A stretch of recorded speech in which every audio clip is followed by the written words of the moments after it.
Hi, this is Eternal King. I want to do a video kind of covering deck techs and why I don't typically do a lot of deck techs because I find they can be slightly redundant. But they can be helpful for newer players, so let's give it a shot. So this is the meta scouts list. It is, I'll put in 57%. It is the highest win rate deck in the game right now. So standard deck, 57%. Probably one of the best decks to play on ladder right now, and I'll cover the list and why the pro player would have chose their certain ratioing and my own thoughts on that. Frankly, I think the list is fine. If I was to run the list, there might be some small tweaks based on preference, but very little would change here. Which is why, again, I don't do a lot of deck techs for standard decks or meta decks because there isn't like a ton of fun stuff to talk about. So number one, Chain Vest. Chain Vest is literally a substitute for Ranger's Resolve because Ranger's Resolve got rotated. If Ranger's Resolve wasn't rotated, they'd be running Ranger's Resolve as a one of because Scouts always has traditionally. But because that card doesn't exist, they run the one Chain Vest. Basically, when removal comes in, or on the attack, they just stick the Chain Vest on something high value, and then it gets to live. And, say you want a Mystic Shot of Duran Sculptor, you spend the 1 mana, you keep it alive, and that's generally okay. And then it gets to do Duran Sculptor things. Continuing onwards, Fleet Feather Tracker, again, pretty standard challenger, cheap Demacia card. Relatively high value for 1 mana. You usually want to bring it down after the sculptor hits just to give it a little more staying power. Shell Shocker is a pure tempo 1-drop because it attunes. It allows you to bank the 1 spell mana, which is really helpful for getting those Inspiring Lights out super fast. Inspiring Lights essentially it's like an aura effect. It just buffs everything by 1/1. Form Up, obviously, core Demacia, staple card. 2/2. Burst speed, very, very good. Mirai Warden, again, you're just trying to get out on board as fast as possible so you can do things like Inspiring Light. Petrosite Broadwing, high value challenger. I don't think it needs to be nerfed. It does what it does and does what it does well. I run it in a lot of decks. I think it's fine. It's important to be able to challenge things effectively on 2 mana, things like a Nora or whatever.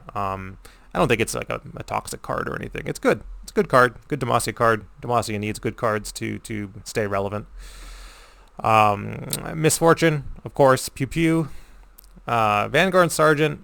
It's just a unit. It's a body, and it gives you 4 Demacia. So it's just a little bit of card advantage in the Scout shell where you usually don't have much card advantage.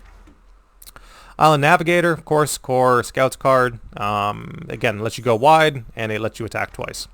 And because it's 2 bodies, it's usually allows you to attack twice, and even if something dies on the attack, you're still getting that value. So you can just like swing with the chumper it generates for 1 free attack, and then swing with the full board, or that's usually how that plays out. Quinn, of course, core Scouts card.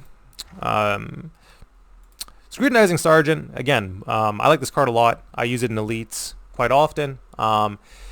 Even if it hits something small, obviously it could potentially pull out, an Island Navigator and generate 3 bodies, but it can also just pull out like a Duran Sculptor, which is kind of like a Battlesmith for this deck. So, and the way that the card functions, the Duran Sculptor will in fact buff the Scrutinizing Sergeant when it hits.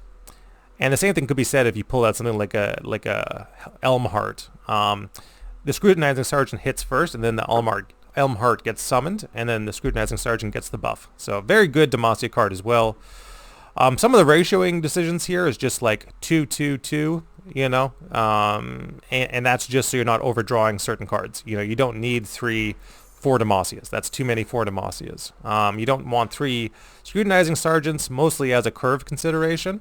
And the same thing can be said for Elmheart. It's just a curve consideration because we are running the 3 champion strengths. And the 3 champion strengths are obviously very expensive at 8 mana. They allow you to rally. And then rallying with the Scout effect, the Scout keyword is obviously very, very good. This card used to actually provide Scout. It doesn't anymore.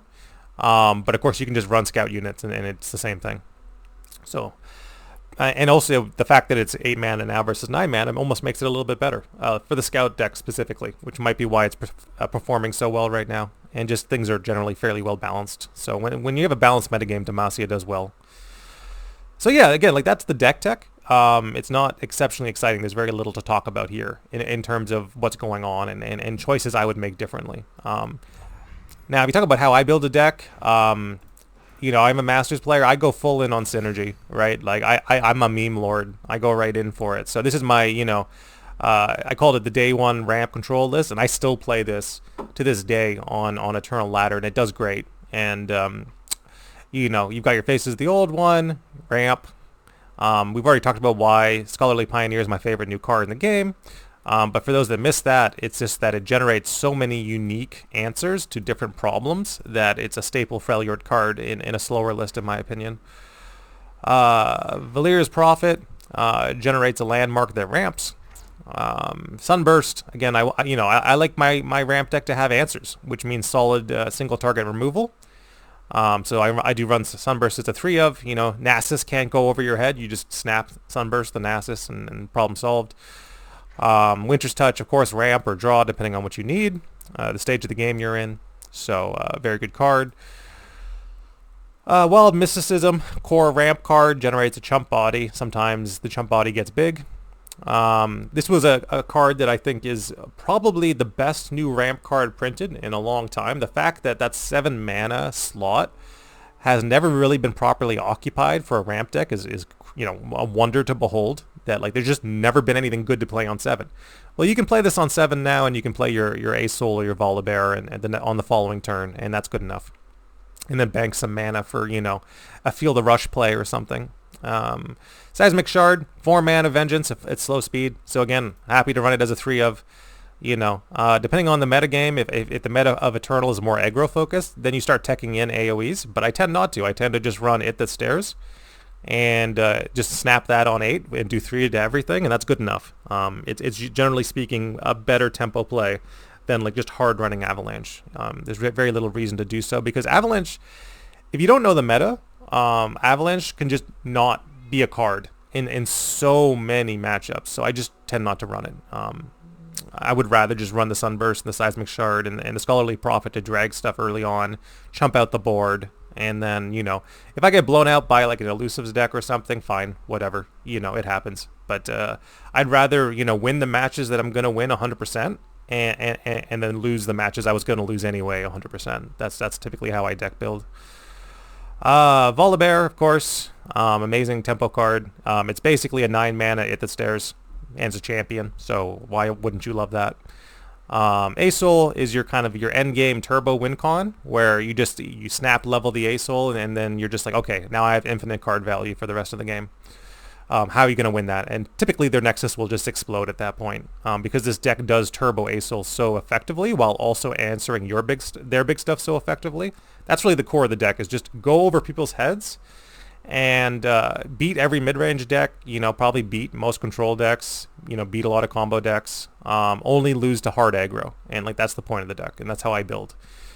One, She Who Wanders, because it is an incredibly impactful one of in ramp, where it's just like in certain matchups you just auto win when you play this, or it's kind of like a semi board wipe, and you know, it's a lot easier to land now thanks to Magma Serpent. It used to be that She Who Wanders was such a cumbersome card, but no, absolutely run it as a 1 of now because you have Serpent, so you can just slam this, and then if you don't have the Asoul or the Volibear, you got the one She Who Wanders. And then of course Feel the Rush. You know, it is the most effective ramp win con in the Eternal format. They printed new ramp win cons, and they're all kind of cool and interesting. They're just all inferior to getting, you know, specifically in an Asoul list where you need the Asoul and you need to tutor them out 100% of the time to guarantee the win. You know, Feel the Rush Asoul is the way to go. So that, you know, talking about this, you know, versus the Scouts list, you know, the only difference between me as a casual Masters player and the pro player is that they're a little more particular with their ratioing. So, you know, they might be like, oh, I'm going to run 2 Sunbursts and I'm going to run 1 Avalanche. And it's like, okay, cool. You know, good for you. That doesn't really change anything about the deck. or how it plays. You're just teching a bit more into aggro. So if you want to do this, go for it. Yeah, so again, this is why I don't do a lot of deck techs, because I do find them a little redundant. A lot of it comes down to player preference. A lot of it comes down to, personal play styles. A lot of ramp players would say, "Oh, how are you running ramp without Avalanche?" And I would say, "Well, Avalanche misses too many matchups. I don't want a dead card in my deck, just for the odd case that I get to blow out aggro, once every 20 games." But yeah, that's it. That's a little kind of, high level. I'll do a more meme deck as well. So, how do I build meme decks? This is Transform, probably one of the most meme decks in the game. And I do like to play Transform now and then. And it is just kind of understanding the game and how certain synergies work. So Inventive Chemist into either Merkwolf Shaman or Teeny Dactyl. Like that's kind of how Transform decks work. And if you do miss on, the Inventive Chemist, you have things like Teemo and Poison Dart and lots of pings to kind of get there. Sky Splitter as the new core Freljord burst card. It is just better than Troll Chant. Troll Chant would miss a lot of the time. Sky Splitter never misses. Stone Stackers for the ping, Tusk Speaker for the ping. Chief Nakotok and Curious Changelings are your synergy cards. Curious Changelings always transforming into either the Merkwolf Shaman and double drawing, or turning into the Teeny Dactyl and double pinging. Spirits Unleashed should just make your stuff bigger. Sejuani is your win con. The whole point of this deck is to basically hard Frostbite, and it's a lockdown deck. So you're hard Frostbiting as your win con, and then your opponent just doesn't have a board anymore for the rest of the game. Because again, Teeny Dactyl is just going to generate that free ping every time. And then finally, I do include one mini T in case I need the hard silence, and it does silence every round. So I like it as a one of.